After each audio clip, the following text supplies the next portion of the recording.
រដ្ឋាភិបាលថៃប្រកាសថាខ្លួនយល់ព្រមឈប់បាញ់បណ្ដោះអាសន្នរយៈពេល72ម៉ោងជាមួយប្រទេសកម្ពុជាដែលភ្ជាប់ទៅនឹងការដោះលែងអ្នកទោសសង្គ្រាមផងជាការយល់ព្រមបន្ទាប់ពីមានកិច្ចពិភាក្សាកម្រិតលេខាធិការដ្ឋានគណៈកម្មាធិការព្រំដែនទូទៅ GBC ដែលបានធ្វើឡើងចាប់ពីថ្ងៃទី24ដល់ថ្ងៃទី26ខែធ្នូឆ្នាំ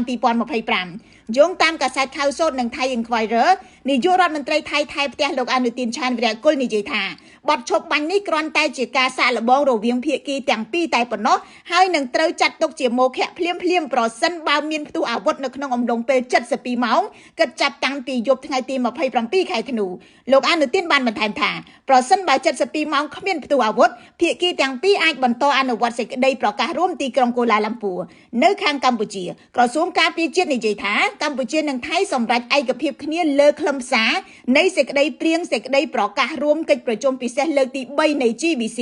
ដែលមានការចូលរួមសង្កេតការណ៍ពីក្រុមអ្នកសង្កេតការណ៍អាស៊ានរបស់កម្ពុជានិងថៃក៏ប៉ុន្តែក្រសួងមិនបានបង្ហាញថាមានខ្លឹមសារជាក់លាក់អ្វីខ្លះដែលត្រូវបានបញ្ចូលទៅក្នុងសេចក្តីព្រៀងនោះទេក្រសួងក៏មិនបានប្រតិកម្មទៅនឹងសេចក្តីរាយការណ៍របស់ប្រព័ន្ធផ្សព្វផ្សាយថៃពីការឈប់បាញ់72ម៉ោងនិងការដោះលែងអ្នកទោសសង្គ្រាមនោះដែរក្រសួងការពារជាតិបញ្ជាក់ថាអ្វីដែលបានឯកភាពនៅក្នុងកិច្ចប្រជុំលេខាធិការដ្ឋាន GBC គឺដើម្បីត្រៀមរៀបចំកិច្ចប្រជុំពិសេសលើកទី3 GBC នៅថ្ងៃទី27ខែធ្នូឆ្នាំ2025រដ្ឋមន្ត្រីការពារជាតិនៃប្រទេសទាំងពីររំពឹងថានឹងចុះហត្ថលេខាទៅលើកិច្ចព្រមព្រៀងឈប់បាញ់សូមរំលឹកថាមកដល់ថ្ងៃទី27ខែធ្នូការប្រយុទ្ធគ្នារវាងកងកម្លាំងថៃនិងកម្ពុជាបានអូសបន្លាយចូលដល់21ថ្ងៃហើយក្រោយពីកម្ពុជាថាថៃបានបើកការវាយប្រហារបាញ់កម្ពុជាមុនចាប់តាំងពីថ្ងៃទី7ខែធ្នូមកថ្ងៃនេះក៏ជាថ្ងៃទី151ហើយដែរដែលកងទ័ពថៃបន្តឃុំខ្លួនពលទាហានកម្ពុជាទាំង18រូបបន្ទាប់ពីត្រូវបានចាប់ខ្លួនក្នុងទឹកដីកម្ពុជានៅថ្ងៃទី